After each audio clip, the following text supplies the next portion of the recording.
जागरण sports सुनने वाले तमाम श्रोताओं को श्रीजीत का नमस्कार। आइए बुलेटिन की शुरुआत करते हैं हेडलाइंस के साथ। सैफ अंडर 16 महिला चैंपियनशिप में भारत बांग्लादेश से 1-3 से हारा। सात्विक और चिराग, त्रिशा और गायत्री ने फ्रेंच ओपन में किया जीत से आगाज। 100 टेस्ट खेलने वाले 17वें इंग्लिश क्रिकेटर बनेंगे जॉनी बेस्टो। इंडियन वेल्स में डेब्यू करते हुए अंतिम क्वालिफाइंग दौर में पहुंचे सुमित नागल।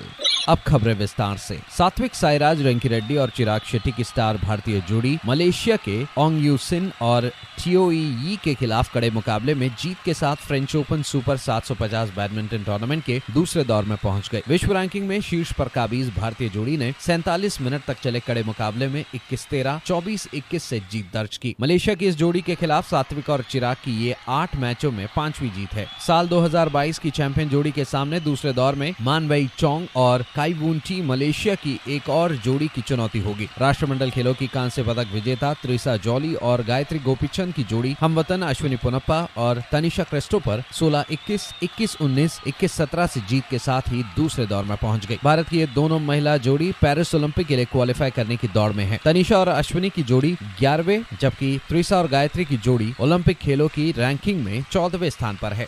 अब खबर फुटबॉल की दुनिया से, जहां सैफ अंडर 16 महिला चैंपियनशिप में भारत की किस्मत को झटका लगा जब वे नेपाल के ललितपुर में मजबूत बांग्लादेश से 1-3 से हार गई, जबकि जीत ने बांग्लादेश को 4 टीम राउंड रॉबिन मुकाबलों में 2 मैचों में 6 अंकों के साथ समूह में शीर्ष पर पहुंचा दिया। अब उनका फाइनल में स्थान लगभग पक्का है। भारत को 2 मैचों में पहली हार का सामना करना पड़ा। यंग टाइग्रेस को अब चैलेंज राउंड में अपनी जगह सुनिश्चित करने के लिए नेपाल के खिलाफ अपने आखिरी मैच तक इंतजार करना होगा। उधर इंग्लैंड के बल्लेबाज जॉनी बेस्टो धर्मशाला में अपना 100वां टेस्ट खेलेंगे। ये उपलब्धि हासिल करने वाले वे 17वें इंग्लिश क्रिकेटर बनेंगे। धर्मशाला टेस्ट से पहले उन्होंने कहा कि ये उपलब्धि उनके लिए भावुक करने योग्य पल है। बेस्टो ने सीरीज में कई अवसर पर अच्छी शुरुआत की, लेकिन वे अपनी पारी को एक बार भी 38 के स्कोर के आगे नहीं बढ़ा सके। वे टेस्ट में अपने 6000 रन पूरे करने से सिर्फ 26 रन दूर हैं।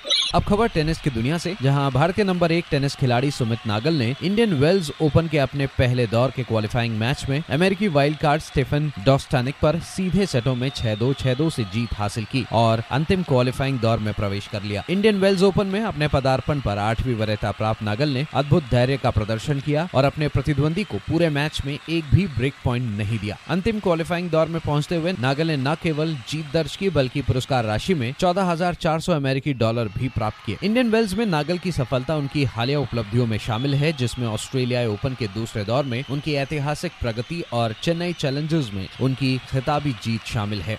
तो फिलहाल इस अपडेट में इतना ही। खबरों का सिलसिला जारी रहेगा जागरण.com पर, और हाँ, खेल जगत से जुड़ी तमाम बड़ी जानकारियों के लिए बने रहिए सिर्फ और सिर्फ जागरण.com पर। नमस्कार।